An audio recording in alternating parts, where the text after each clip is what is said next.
Live, local, from WPTV, this is News Channel 5 at 6. Local coverage you can count on. The camera that could have recorded a murder in West Palm Beach was not working. First, the detective was blamed. Now the city says it was not her fault. Apologies at City Hall today after a detective was falsely blamed for not saving the surveillance video in that murder case. Part of a flaw in the way West Palm Beach operates its surveillance cameras. Our Brian Enton's been on top of the story since it started. He now has the latest on who's apologizing, what's being said to the victim's family, and what's being done to fix the problem. Brian? Michael, the city's spokesman first blamed the West Palm Beach police detective for not saving the video from that camera fast enough. But now that spokesman is saying sorry after we've learned that that camera was broken all along.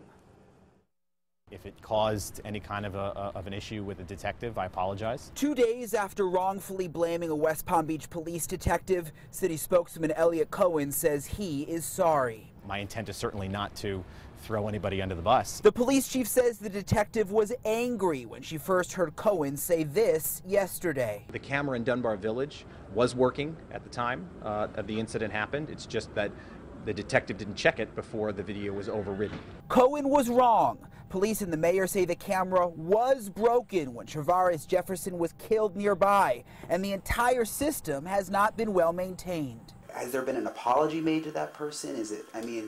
That's got to make them feel pretty bad. No, she knows, and we've taken care of that, and she knows she was in the right. So it had nothing to do with the detective. It had to do with the hardware. There are implications for the city falsely blaming the homicide detective. Trust with the victim's family is now compromised. Earlier this week, the victim's mom told us she was frustrated. They say one thing and then somebody else say another. Is that a concern for you that information was put out there, that the detective essentially messed up?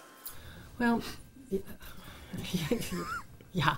I mean, I think obviously that we need to be careful about what we let, what we share. Especially sharing information that is not true. But I totally understand that it gave the impression that a detective did something wrong, and that was an impression that I regret, giving out bad information. So the mayor says these cameras have not been a priority, which is part of the reason they weren't well maintained. She plans to spend hundreds of thousands of dollars in the coming months updating the city's camera system. Live in West Palm Beach, Brian Enton, WPTV News Channel 5.